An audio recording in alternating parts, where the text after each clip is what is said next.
सेवानिवृत्त बेस्ट कर्मचाऱ्यांचे आपल्या प्रमुख मागण्यासाठी मुंबईतील आझाद मैदानावरती आंदोलन करण्यात येत आहे आणि याच संदर्भात आंदोलनकर्त्या बेस्ट कर्मचाऱ्यांची आम्ही संवाद साधलाय।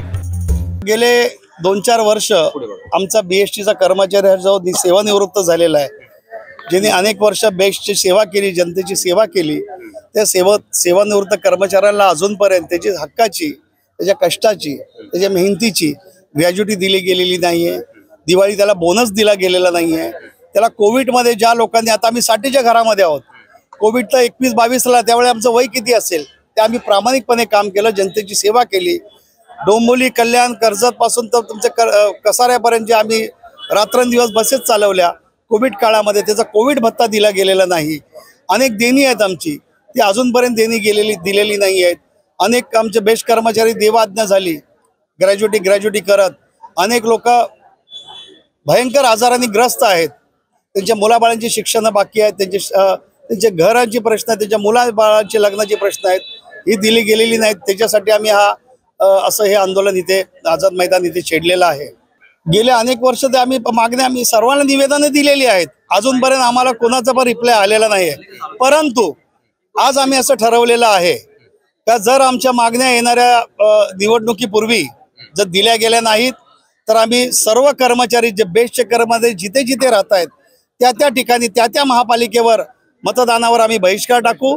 त्यानंतर दुसरा आम्ही असा निर्णय घेतलेला आहे, आमचा पोटाचा प्रश्न आहे।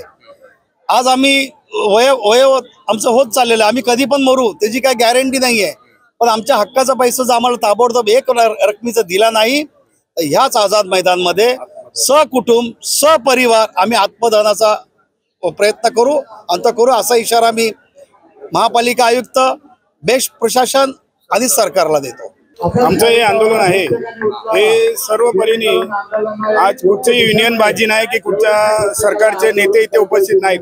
आज आम्ही सकाळपासून इथे धरणे आंदोलनासाठी उभे आहोत। सर्व परीने सर्व कामगारांनी आपले आपले प्रश्न मांडले, परंतु आता आमच्या महानगरपालिकेचे महाव्यवस्थापक हे आताच त्यांचं बोलवणं आल्यामुळे आमचं एक शिष्टमंडळ आमचे बेस्ट प्रशासनचे आयुक्त आहेत शेट्टी मॅडम म्हणून, त्यांना भेटायला जात आहेत। तिथून आम्हाला जो निर्णय येईल तो आम्हाला चांगल्या पद्धतीने निर्णय असावा हीच आमची अपेक्षा, हेच आमचं सांगणं आहे। येणाऱ्या महानगरपालिका निवडणुका असू द्या किंवा गेलेल्या विधानसभा लोकसभा असू द्या, आम्हाला गेल्यापासून लोकांनी प्रत्येक वेळेला आश्वासनं दिलेली आहेत, परंतु आतापर्यंत आम्हाला काही देणी 2022 पासून एक पैसाही कामगाराला देण्यात आला नाही, हे आपल्याला आमचं सांगणं आहे। यासारख्या अन्य बातम्या बघण्यासाठी तुम्ही आमच्या चॅनलला लाईक करा, शेअर करा, सबस्क्राईब करा। धन्यवाद।